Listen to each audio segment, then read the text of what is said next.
एक साल में नगर की जनता बेहाल, अस्पताल रुक गया, बिजली घर रुक गए, लोगों को खाद नहीं मिल रहा है, किसानों को बिजली नहीं मिल रही है, शराब के ठेके खोल दिए गए, भांग के ठेके खोल दिए गए हैं, अवैध वसूली हो रही है, आम गरीब की जेब काटी जा रही है, व्यापारियों को परेशान किया जा रहा है और रंगदारी वसूली करी जा रही है लोगों से। तो निश्चित तौर पे जनता बेहाल है।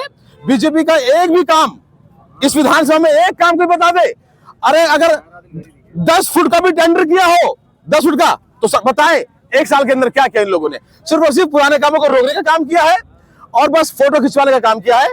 जनता बेहाल है और इसका जवाब तो 5 महीने बाद ही लोकसभा चुनाव में नगर की जनता ने दे दिया था।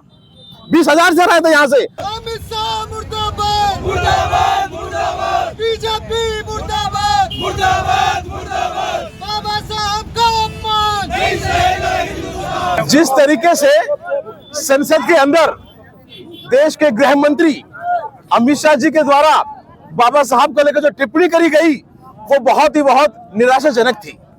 आप कह रहे थे कि फैशन बन गया है, फैशन है। जब तक हिंदुस्तान के अंदर संविधान है तब तक फैशन भी है, आस्था भी है, विश्वास भी है।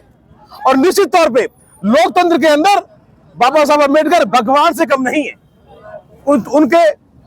उनकी शान में किसी तरह की भी गुस्ताखी पूरा हिंदुस्तान और जो भी लोग लोकतंत्र को मानने वाले हैं वो बर्दाश्त नहीं करेंगे। हम आज यहाँ पर कांग्रेस के ब्लॉक अध्यक्ष भाई सुगर सिंह यादव जी, हमारे युवा अध्यक्ष भाई राकेश जी, चेयरमैन साहब रमन जी सैनी जी और यहाँ कांग्रेस कार्यकर्ताओं के सबके साथ आज हमने विरोध प्रदर्शन कर ये संदेश देने की कोशिश की है कि देश के गृह मंत्री को माफी मांगनी चाहिए और जो बाबा साहब के मानने वाले करोड़ों लोगों का जो अपमान हुआ है उसके लिए उन्हें शर्मिंदा होकर देश के लिए माफी मांगे और इस्तीफा दें।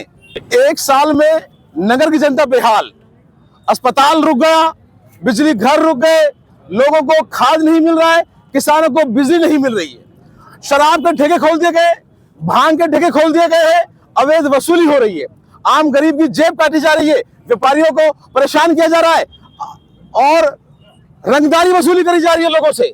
तो निश्चित तौर पे जनता बेहाल है। बीजेपी का एक भी काम इस विधानसभा में एक काम कोई बता दे, अरे अगर 10 फुट का भी टेंडर किया हो, 10 फुट का, तो बताएं एक साल के अंदर क्या किया इन लोगों ने। सिर्फ और सिर्फ पुराने कामों को रोकने का काम किया है और बस फोटो खिंचवाने का काम किया है। जनता बेहाल है और इसका जवाब तो 5 महीने बाद ही लोकसभा चुनाव में नगर की जनता ने दे दिया था। 20,000 से रहे थे यहाँ से और आने वाले वक्त में जनता इस तरीके से और जिनकी नीतियां इनका विरोध करती रहेगी और मत के माध्यम से भी। निश्चित तौर पर राजस्थान के अंदर कोई काम नहीं हो रहा है और आम जनता परेशान है, किसान परेशान है, युवा वर्ग परेशान है। जो संविदा कर्मियों को पिछली कांग्रेस सरकार में जो उनका मानदेय बढ़ाना होता था 15% 20%, वो इन्होंने कम कर दिया। बिजली की छूट हम लोग देते थे वो कम हो गई, चिरंजीवी योजना इन्होंने बंद कर दी और जो राशन किट मिलती थी वो इन्होंने बंद कर दी। ट्रॉमा सेंटर जो है वो अधूरा पड़ा है, कल ही एक्सीडेंट हुआ, वहां पे लोगों की जाने जा रही है, चिकित्सा सुविधाएं यहाँ नहीं बन पा रही है। नगर के अंदर जो है एडीजे कोर्ट बनना था वो नहीं बन पा रहा, उपजिला अस्पताल जो है वो ये लोग नहीं बना पा रहे। ये लोग कर क्या रहे हैं? दलाली कर रहे हैं, दलाल पाल दिए, अपने एजेंट थाने तहसील में बिठा दिए इन्होंने। लेकिन जनता सब देख रही है, आने वाले वक्त में सूद समेत वापिस करेगी। 6 रुपए का टेंडर हुआ तो दिखा दे कोई आदमी, 6 रुपए का टेंडर भी हुआ हो एक साल में ये काम के लिए दिखाए ना कोई आदमी, कहाँ लगेंगे? ये सिर्फ हवाई बातें हैं, हवाई घोषणाएं हैं। जमीन पे आए तो पता चले एक साल कम काम होता है क्या?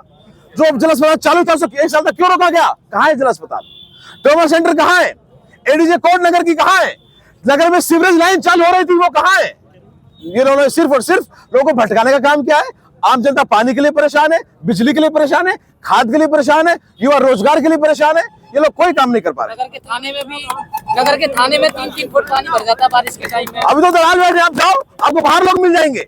तो लोगों के साथ लूट हो रही है, झूठे मुकदमे दायर किए जा रहे हैं और झूठे मुकदमे की आदत तो वैसी हो गई, यहाँ से लेके संसद तक झूठे मुकदमे कर रहे हैं। इससे ज्यादा क्या गिरेंगे ये लोग? बड़े दुर्भाग्य की बात है कि संसद में भी झूठे मुकदमे ये लोग कर रहे हैं। आपके सामने है, अपने आपको गृह राज्य मंत्री बताते हैं, कानून का वो वाला भैंस की रिपोर्ट अब तक रिपोर्ट नहीं दी थाने में। भैंस की रिपोर्ट दर्ज नहीं हो पा रही।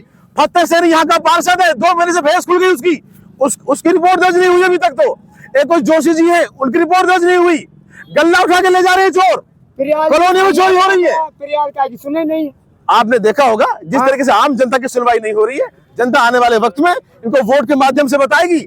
देश की सबसे बड़ी पंचायत जिस तरीके से देखी गई, धक्का मुक्की की भी खबरें आई हैं और राहुल गांधी जी पे आरोप लगाया। अगर धक्का दिया होगा तो वीडियो में आएगा ना, वीडियो नहीं दिखा रहे। इतनी सी चोट दिखाते हैं 12 बजे, बड़ी कर देते हैं 2 बजे और शाम को चाहे पूरी पट्टी बांध दी। निश्चित तौर पे ये संविधान का दुरुपयोग करने की बात है और इसी अम्बेडकर नाम से वो डर रहे हैं, इसी संविधान से वो डर रहे हैं, संविधान की ताकत को खत्म करना चाहते हैं। निश्चित तौर पर ये सब जो है, जैसा हमारे यहाँ झूठे मुकदमे चलते आए हैं, वो डराने की कोशिश कर रहे हैं। लेकिन राहुल गांधी का आह्वान है कि डरो मत।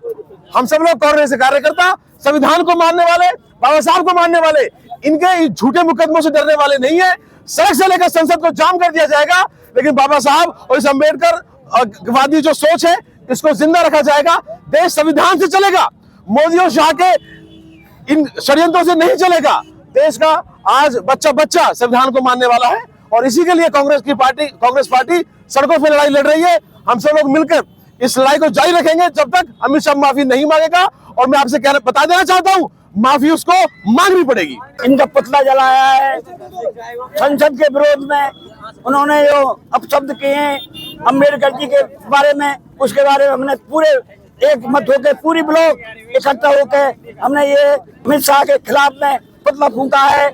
और हम सभी भाइयों ने मिलकर इसमें हमारे एमएलए साहब, हमारे सुपर जी, ब्लॉक अध्यक्ष, प्रधान जी और सभी अगल बगल के जितने बड़े नेता, हमारे कार्यकर्ता सब शामिल हुए हैं। आज जो विरोध प्रदर्शन किया गया है, माननीय गृह मंत्री जी जिन्होंने बाबा साहब के बारे में अपशब्द बोला, उसके लिए पूरे देश में विरोध हो रहा है और उसको माफी मांगनी पड़ेगी।